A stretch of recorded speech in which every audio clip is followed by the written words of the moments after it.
कहानियाँ जो दिल से निकलती हैं, एपिसोड या ओरिजिनल्स द्वारा प्रस्तुत। पलकों में बसे सपने, भाग एक। एक कहानी जो खामोशियों से मोहब्बत करती है। दिल्ली की सर्द सुबहों में जब शहर धुंध से ढका रहता था, कॉलेज की लाइब्रेरी की एक खिड़की से धूप की किरण आती और उस पर बैठी होती थी सिमरन, अपनी पसंदीदा किताबों के साथ, आंखों में ख्वाब और हाथ में चाय का प्याला। वो उन लड़कियों में से थी जो बातों से नहीं, खामोशियों से मोहब्बत जताती थी। और फिर एक दिन उस खामोशी में कदमों की आवाज गूंजती है।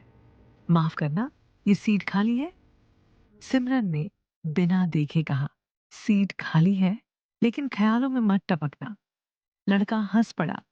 ख्यालों से डरती हो? नहीं, सिर्फ उन्हें बसा रखा है जो बार बार लौटते हैं।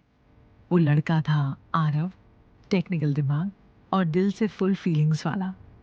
पहले ही मुलाकात में उसे समझ आ गया कि ये लड़की हाई से इम्प्रेस नहीं होने वाली। अगले कुछ हफ्तों में आरव ने हर ट्रिक आजमा ली। चाय की दावत, कविता की कॉपी, शायरी की मिसरे। और सिमरन बस मुस्कुराकर पलकों के पीछे कुछ छुपा लेती। एक दिन उसने पूछ ही लिया, तुम इतनी चुप क्यों रहती हो? सिमरन ने जवाब दिया, क्योंकि कुछ रिश्ते आवाज़ों से नहीं, नज़रों से शुरू होते हैं, और तुमसे नज़रें मिलाकर अच्छा लगता है।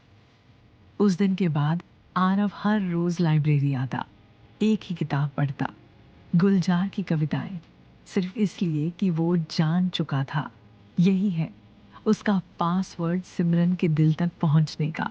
धीरे धीरे कॉलेज फेस्ट के बहाने, प्रोजेक्ट्स के बहाने और कभी कभी बिना बहाने भी दोनों की मुलाकातें बढ़ने लगी।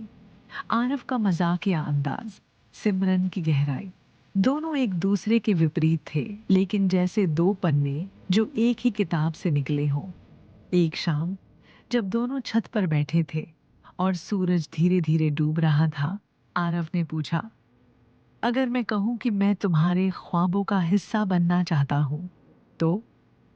सिमरन ने कहा, तो मैं आंखें बंद कर लूंगी ताकि तुम पलकों में बस जाओ। आरव के चेहरे पर वही मुस्कान आई जो पहली बार लाइब्रेरी में आई थी। उसने कहा, तो फिर ये वादा रहा, मैं हमेशा तुम्हारे ख्वाबों में रहूंगा, रुक रुक के नहीं, पूरी नींद में। लेकिन किस्मत हर कहानी में ट्विस्ट डालती है। आरव को बेंगलुरु की बड़ी कंपनी से जॉब मिल गया। पैकेज तगड़ा, मौका बड़ा, पर सिमरन की आंखें नम। विदाई की शाम जब वो स्टेशन पर थे, सिमरन बोली, अगर दूर जाओगे तो क्या मैं तुम्हें रोज अपने ख्वाब में बुला सकती हूँ? आरव ने उसका हाथ थामते हुए कहा, मैं हर ख्वाब में वही शर्ट पहन के आऊंगा जो तुम्हें पसंद है, और हाँ, तुम चाय बना देना। 3 साल बीते, मौसम बदले, रिश्ते टिके। सिमरन ने एक किताबों की दुकान खोली, ख्वाबों की गली। और एक शाम जब दुकान बंद हो रही थी, दरवाजा खुला। वही आवाज, वही मुस्कान, वही आरव। हाथ में एक डायरी थी और एक छोटी सी रिंग। अब सिर्फ ख्वाबों में नहीं आऊंगा, अब तुम्हारी जिंदगी में रहना है, पूरा किराया देके, रूममेट बनकर नहीं, लाइफ पार्टनर बनकर। सिमरन ने आंसू पोंछते हुए कहा, तो फिर चलो एक नई किताब शुरू करते हैं जिसका नाम होगा पलकों में बसे सपने। और इस बार आखिरी पन्ना हम खुद लिखेंगे, साथ मिल।